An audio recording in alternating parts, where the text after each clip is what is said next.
So hi everyone, I hope आप सब ठीक होंगे और ये हमारा बहुत ही ऑसम एंड ब्यूटीफुल सा प्लेटफॉर्म बायोलॉजी के फॉग। तो sexual reproduction in flowering plant जो हमारा क्लास 12 का पहला चैप्टर है वो हमने बहुत अच्छे से कवर कर लिया। आई होप आपको उससे मदद मिली होगी और आपने बहुत अच्छे से चैप्टर को कवर करा होगा। मैंने उसमें सारे के सारे जो इम्पोर्टेंट जो टॉपिक्स हैं वो कवर करें, आपको देखना चाहिए, ठीक है। और उन चीज़ों पर ध्यान ज़्यादा दिया है जिससे क्वेश्चन ज़्यादा पूछे जाते हैं। ओके तो अब सेक्सुअल रिप्रोडक्शन फ्लावरिंग प्लांट्स के कुछ टॉप एमसीक्यूज उठाएं जो कि हमारे प्रीवियस ईयर क्वेश्चंस के हैं। ऐसे वैसे क्वेश्चंस नहीं है जो कि सीबीएसई ने पूछे हैं, मैंने उन्हीं को इंक्लूड किया है। इससे आप देख सकते हैं कि सीबीएसई क्वेश्चन कैसे पूछता है, लेवल क्या होता है क्वेश्चंस का। ओके तो ये स्टार्ट कर देते हैं विद फुल ऑफ एनर्जी। हमारा पहला क्वेश्चन, तो हमारा पहला क्वेश्चन है, a group of compactly arranged homogeneous mass of cells occupying the centre of a typical microsporangium in an anther is. तो आपने अगर मुझसे चैप्टर पढ़ा है तो यहाँ पर आपको आंसर समझ में आ गया होगा। बेसिकली मैंने आपको क्या पढ़ाया था, इस तरीके से कुछ पढ़ाया था, ठीक है। तो यहाँ पर हमारा क्या था, एक माइक्रोस्पोंजियम, दूसरा, तीसरा एंड चौथा, तो टोटल कितने, 4 माइक्रोस्पोंजियम थे नहीं थे। और यहाँ पर इसकी सबकी लेयर्स थी अपनी अपनी। सबसे पहले epidermis, endothelium, middle layer and then tapetum. फिर कहीं ना कहीं यहाँ पर बीच में क्या होता है, इस तरीके से होमोजेनस हमारे मास ऑफ सेल्स, ठीक है, बहुत सारे सेल्स प्रेजेंट होते हैं। होमोजेनस का मतलब एक प्रकार के सेल्स, हेट्रो का मतलब होता है डिफरेंट, अलग अलग प्रकार के। तो होमो का मतलब क्या हुआ, एक प्रकार के बहुत सारे सेल्स ऐसे प्रेजेंट होते हैं जिनको हम क्या कहते हैं, स्पोरोजिनस टिश्यूज कहते हैं। क्या कहते हैं, स्पोरोजिनस टिश्यूज़ कहते हैं। और ये डिप्लॉयड होते हैं, ठीक है। इनकी मियोसिस होती है, फिर जाकर कहीं ना कहीं हमारा पॉलन ग्रेन तैयार होता है। तो यहाँ पर क्या हो जाएगा, स्पोरोजिनस टिश्यू। तो क्वेश्चन नंबर 1 का हमारा क्या है, ए मार्क कर दीजिए। Pollen sac, spores, microspore, tetrad, ये तो कुछ है ही नहीं। अगर आपको इन्फॉर्मेशन ये चीज़ कहीं ना कहीं होमोजेनस मास ऑफ सेल्स दिख गया आपको, और दूसरी चीज़ ये माइक्रोस्पोंजियम की बात कर रहे हैं यहाँ पर, ठीक है, तो उसमें क्या होता है, सिर्फ और सिर्फ एनसीईआरटी जिसके बारे में बात करती है वो स्पोरोजिनस टिश्यू ही है और कुछ है भी नहीं।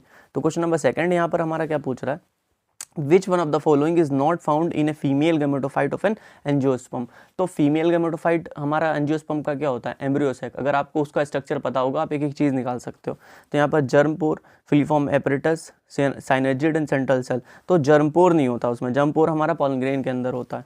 देखो मैंने आपको पॉलन ग्रेन का स्ट्रक्चर पढ़ाया था, इस तरीके से ये इंटाइन हुई और फिर सॉरी ये इस तरीके से हमारी क्या होती है, गलत कर दिया। देखो सबसे पहले क्या होती है, प्लाज्मा मेम्ब्रेन होती है, फिर इंटाइन होती है, फिर ये एपर्चर्स होते हैं, मतलब कुछ डिज़ाइन लाइक हमारी जो लेयर होती है जिसको हम क्या कहते हैं, एक्साइन कहते हैं। और जहाँ पर एक्साइन एब्सेंट होती है उसे हम जर्मपोर कहते हैं। क्या, जर्मपोर। और यहाँ पर कहीं ना कहीं जो एक्साइन होती है स्पोरोपोलिन की बनी होती है, तो यहाँ पर स्पोरोपोलिन एब्सेंट होता है, फिर एक्साइन एब्सेंट होती है, ठीक है, इसे जर्मपोर कहते हैं। और यहीं पर कहीं ना कहीं इंटाइन आगे जाकर ग्रो करेगी और हमारा पॉलन ट्यूब फॉर्म कर लेगी, ठीक है। तो हमारा जर्मपोर किसके अंदर होता है, मेल गैमेटोफाइट के अंदर, यानी कि हमारा किसमें, पॉलन ग्रेन के अंदर, ना कि हमारा फीमेल गैमेटोफाइट एम्ब्रियो सैक के अंदर। तो ये वाला हमारा क्लियर हो गया। अब क्वेश्चन नंबर 3 की बात कर रहे हैं, select the species where emasculation is not required for artificial hybridisation experiment. तो आपको इमैस्कुलेशन का मतलब पता होना चाहिए। और बेसिकली यहाँ पर पहले मैं इमैस्कुलेशन ही बता दूँ। इमैस्कुलेशन का मतलब होता है रिमूवल ऑफ एंथर। क्या होता है, इमैस्कुलेशन का मतलब होता है रिमूवल ऑफ एंथर। इस तरीके से अगर समझ कर आप चीज़ें बनाते हैं तो आपको ईजिली बायो में आपके मार्क्स लाने से कोई नहीं रोक सकता। और एक चीज़ ध्यान रखना, जब आप जेनेटिक्स पढ़ो तो जेनेटिक्स जो है बहुत ही समझ कर पढ़ना, क्योंकि जो फिज़िक्स का पेपर अभी क्लास 12 का हुआ है उसमें वो काफ़ी कठिन था। और सीबीएसई ने इस बार दिखा दिया है कि हम चीज़ों को अंदर से पूछ सकते हैं, ठीक है, आपके कंसेप्ट चेक कर सकते हैं। अगर वो हिले हुए तो क्वेश्चंस आपसे नहीं बनेंगे। और जो मेन चैप्टर है मॉलिक्यूलर बेसिस ऑफ इनहेरिटेंस, हर साल उससे बहुत क्वेश्चंस आते हैं और उसमें कई ऐसे टॉपिक्स हैं जो कि अगर आप रटने की कोशिश करें आपसे नहीं बनेंगे। ट्रांसलेशन, ट्रांसक्रिप्शन, हमारा लैक ऑफ रोन और हमारा रेप्लिकेशन, ये ऐसे टॉपिक्स हैं, इससे ढेरों क्वेश्चन बन सकते हैं, ठीक है, और जिन्हें रटा नहीं जा सकता। अगर आपने समझ लिया तो बहुत ईजी, रटने के चक्कर में जाओगे, शॉर्टकट लगाओगे तो प्रॉब्लम हो जाएगी। तो रिमूवल ऑफ एंथर होता है कहीं ना कहीं इस तरीके से। अगर हमारी ये थैलेमस है तो इसके ऊपर एंथर लगा हुआ है, तो एंथर को रिमूव कर दो, दिस इज कॉल्ड हमारा क्या होता है, इसे हम इमैस्कुलेशन कहते हैं। ऐसा कब करते हैं, जैसे फॉर एग्जांपल ये हमारा थैलेमस है, इसके ऊपर फीमेल रिप्रोडक्टिव ऑर्गन, थोड़ा गलत बन गया, कोई बात नहीं, इसे आप कार्पेल मानो, इसे पूरे को स्टेमन मानो, ठीक है। तो इस पर कहीं ना कहीं वो सेम, जैसे अगर ये एक प्लांट है, अच्छा इधर देखो आप, जैसे एक प्लांट है हमारा, इस प्लांट के ऊपर ये फ्लावर है, ठीक है, ये हमारा क्या हो गया, मेल रिप्रोडक्टिव ऑर्गन, हमारा स्टेमन हो गया, और उसी के ऊपर हमारा इस तरीके से कार्पेल प्रेजेंट है। तो एंथर को रिमूव हम क्यों करते हैं, ताकि सेल्फ पॉलिनेशन ना हो सके, ठीक है। हमें फॉर एग्जांपल कोई यहाँ पर प्लांट है तो उसका पॉलन उठाकर हम यहाँ पर लाना चाह रहे हैं, हम नहीं चाह रहे हैं कि ये वाला जो एंथर है इसका पॉलन इसके ऊपर गिर जाए, तो एंथर को निकाल देते हैं, ठीक है, और फिर इसको हम इस तरीके से ढक देते हैं, उसे हम बैगिंग कहते हैं। ओके तो इमैस्कुलेशन का मतलब क्या होता है, रिमूवल ऑफ एंथर। अब फॉर एग्जांपल अगर हमारा कोई यूनिसेक्सुअल प्लांट है, जैसे पपाया होता है, क्या होता है, पपाया यूनिसेक्सुअल होता है, तो पपाया के ऊपर जो फ्लावर होगा वो इस तरीके का होगा, जिसके ऊपर सिर्फ और सिर्फ कार्पेल प्रेजेंट होगा, या तो ऐसा होगा जिसके ऊपर सिर्फ और सिर्फ हमारा एंथर प्रेजेंट होगा। ओके तो सिर्फ और सिर्फ अगर कार्पेल प्रेजेंट है तो यहाँ पर एंथर निकालने की क्या ज़रूरत है, हमें तो इसे सिर्फ और सिर्फ इसे ढकना पड़ेगा ना, इसकी बैगिंग करना पड़ेगी। बैगिंग का मतलब होता है इस तरीके से हम जो मेल फीमेल रिप्रोडक्टिव ऑर्गन होता है उसे ऐसे करके, या फिर मेल फ्लावर होता है उसे ढक देते हैं। ओके फीमेल फ्लावर होता है या फीमेल रिप्रोडक्टिव ऑर्गन होता है उसे ढक देते हैं, दैट इज कॉल्ड बैगिंग। तो यहाँ पर बैगिंग करने की हमें ज़रूरत ही नहीं, अगर इसे काट भी देंगे तो क्या हुआ, बाहर से भी तोड़कर आ सकता है यहाँ पर जो हमारा पॉलन होगा, तो इसे सिर्फ और सिर्फ छुपाना या काटना नहीं है। लेकिन जब हमारा बात होती है इस तरीके की बाइसेक्सुअल फ्लावर, जिसके ऊपर दोनों male reproductive organ female reproductive organ दोनों प्रेजेंट होते हैं, तो एक को रिमूव कर देते हैं। तो यहाँ पर जो हमारा पपाया होता है वो एक प्रकार का यूनिसेक्सुअल प्लांट होता है, ठीक है, तो उसके ऊपर हमारा जो फ्लावर होगा फीमेल, उसके ऊपर तो सिर्फ और सिर्फ हमारी क्या प्रेजेंट होगी, कार्पेल या फिर पिस्टिल प्रेजेंट होगी, तो उसे सिर्फ और सिर्फ ढकना पड़ेगा हमें, उस पर एंथर रिमूव करने की हमें कोई भी ज़रूरत नहीं है।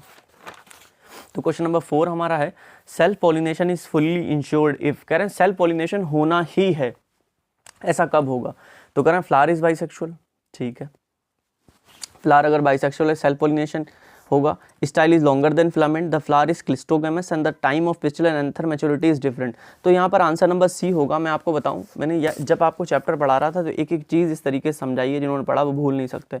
देखो क्लिस्टोगेमस, क्लिस्टो का मैंने आपको बताया था क्लोज, क्लिस्टो का मतलब क्या होता है, क्लोज। तो बेसिकली हमारा जो फ्लावर होगा इस तरीके से, देखो ये एंथर है और यहाँ पर ये क्या हमारा पिस्टल प्रेजेंट है, तो फ्लावर क्लोज होता है इस तरीके से, ठीक है, ये रफली डायग्राम है, ऐसा कोई एनसीईआरटी नहीं दिया, समझाने के लिए आपको बताता हूँ। जैसे ये प्लांट है हमारा, प्लांट के ऊपर ये फ्लावर लगा हुआ है, फ्लावर के ऊपर दोनों के दोनों ऑर्गन है, मेल फीमेल दोनों ऑर्गन प्रेजेंट है हमारे, और ये क्लोज है। जब हमारा फ्लावर क्लोज है तो सेल्फ पॉलिनेशन ही हो सकती है, ये एंथर मैच्योर करेगा, इधर हमारी स्टिग्मा मैच्योर करेगी, ठीक है, रिसेप्टिव हो जाएगी, तो इसका पॉलन इस पर उठेगा, इस पर चले जाएगा, पॉलिनेशन पक्की है। सीड भी डेवलपमेंट हर तरीके से होना ही है, ठीक है, यहाँ पर किसी पॉलिनेटर की किसी मीडियम की कोई ज़रूरत ही नहीं है, ठीक है। तो क्या हुआ, सेल्फ पॉलिनेशन इंश्योर्ड कब होती है, जब हमारा फ्लावर क्लोज होता है, उसे किसी के ऊपर निर्भर रहना ही नहीं है, उसके अंदर अंदर सब कुछ हो जाना है। तो basically answer number C, the flower is cleistogamous. देखो cleistogamous flower are self pollinated because, अब आपसे फिर कह रहे हैं क्लोज फ्लावर हमारा सेल्फ पॉलिनेट क्यों होता है, ठीक है, उसी फ्लावर पर हमारा कहीं ना कहीं pollination. They are bisexual flowers which do not open at all, ये कह रहे हैं एक रीज़न ये, they are bisexual and open flowers, open flower तो नहीं होते, क्लिस्टोगेमस हमारे ओपन नहीं होते।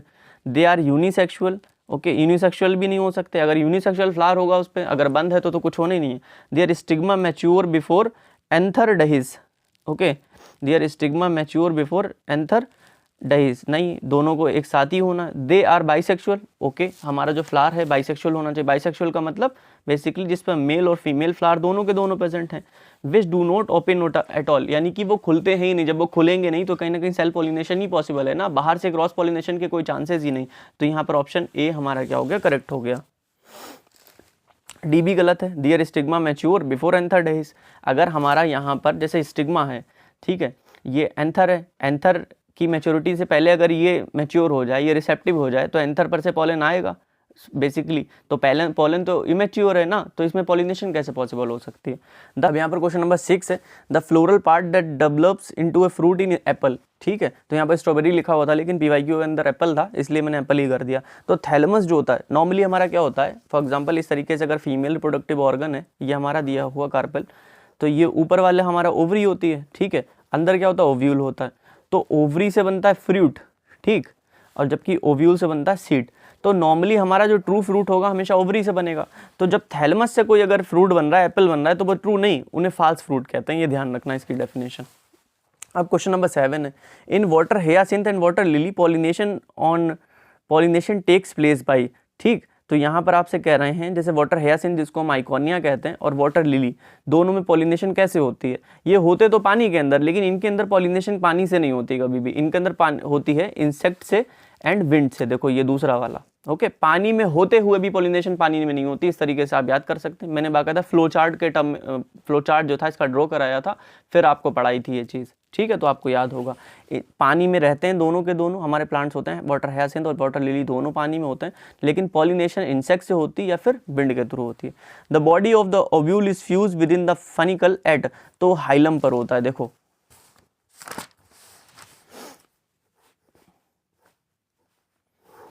ये फीमेल रिप्रोडक्टिव ऑर्गन जिसको हम कार्पेल कहते हैं, ऐसे करके यहाँ पर कुछ चैम्बर बने होते हैं अंदर। क्या बने होते हैं? चैम्बर, जिसको लोक्यूल कहते हैं। क्या कहते हैं? लोक्यूल। और ये जो वॉल लाइक स्ट्रक्चर दिख रहा है इसे प्लेसेंटा कहते हैं। क्या? आपने टमाटर देखा होगा, भिंडी देखी होगी, उसके अंदर जब हम काटते हैं तो अंदर ऐसे करके वो दिखते हैं हमें, चैम्बर से दिखते हैं, ऐसे चैम्बर से दिखते हैं, ठीक है, बहुत सारे ऐसे चैम्बर से दिखते हैं, तो उनको लोक्यूल कहते हैं। प्लेसेंटा होता है बाकी, ओके। तो इसके ऊपर इस तरीके से हमारा ओव्यूल लगा होता है, तो ये स्टॉक होता है। तो देखो बड़ा करके स्ट्रक्चर अगर मैं आपको यहाँ पर दिखाऊं, देखो ये हमारा प्लेसेंटा है, क्या, बॉल लाइक स्ट्रक्चर, इसके ऊपर ऐसे ये डंडी लगी होती है, फिर ये ओव्यूल लगा होता है। तो इस डंडी को हम कहते हैं फनिकल, ओके, और इसे हम कहते हैं ओव्यूल, ओके। और ये हमारा पॉइंट ऑफ अटैचमेंट जो होता है वो हाइलम कहलाता है। तो hilum is the point of attachment between ovule and funicle, ठीक है, जो फनिकल और ओव्यूल को जोड़ता है वो पॉइंट ऑफ अटैचमेंट हमारा हाइलम कहलाता है। देखो the body of the ovule is fuse with in the funicle, तो ओव्यूल और फनिकल कहाँ पर फ्यूज होते हैं, कहाँ पर जोड़ते हैं, तो उसे हाइलम कहते हैं, ठीक। तो ये चीज़ आपको समझ में आ गई होगी। A typical angiosperm embryo sac at maturity at, कितने सेल स्टेज पर होता है और कितने न्यूक्लियस होते हैं, ये पढ़ाते टाइम मैंने आपको बहुत अच्छे से ये चीज़ बताई थी। इस पर क्वेश्चन पूछते हैं और ये पीवाईक्यू के अंदर दे रखा है हमारा, ठीक है। तो एम्ब्रियो सैक का मैं आपको स्ट्रक्चर दिखा दूँ इस तरीके से एक बार। देखो 3 हमारे होते हैं ऊपर एंटीपोडल सेल्स, क्या होते हैं? एंटीपोडल सेल्स होते हैं, सब में एक न्यूक्लियस होता है। 3 सेल्स नीचे होते हैं, 2 साइनर्जिड होता है और एक ऊपर का एग सेल होता है। आपको रिवाइज भी होता होगा इस तरीके से। ये दोनों हमारे क्या होते हैं? साइनर्जिड्स होते हैं। और यहाँ पर 2 न्यूक्लियस होते हैं सेंट्रल सेल। तो टोटल सेल कितने हो गए आप काउंट कर लो। देखो 1 cell, 2 cell, 3 cell, 4 cell, 5 cell, 6 cell और एक बड़ा सेल, तो टोटल 7 सेल हो गए हमारे यहाँ पर। और हमारे न्यूक्लियस कितने हो गए आप बताइए? न्यूक्लियस हमारे कितने हो गए? जब एक सेल के पास 2 न्यूक्लियस हैं, बाकी सबके पास सिंगल हैं, तो 8 न्यूक्लियस हो गए, नहीं हो गए?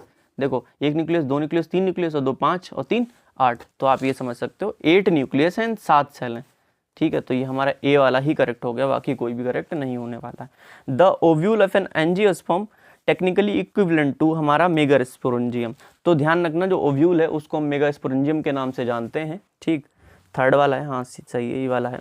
तो यही थे हमारे कहीं ना कहीं मैंने टॉप जो 10 MCQs थे, बेसिकली PYQs ने उठाया था। इसे आप जब करेंगे तो आपको लगेगा हाँ यार NCERT से ही क्वेश्चन आता, आउट ऑफ NCERT कुछ नहीं आता।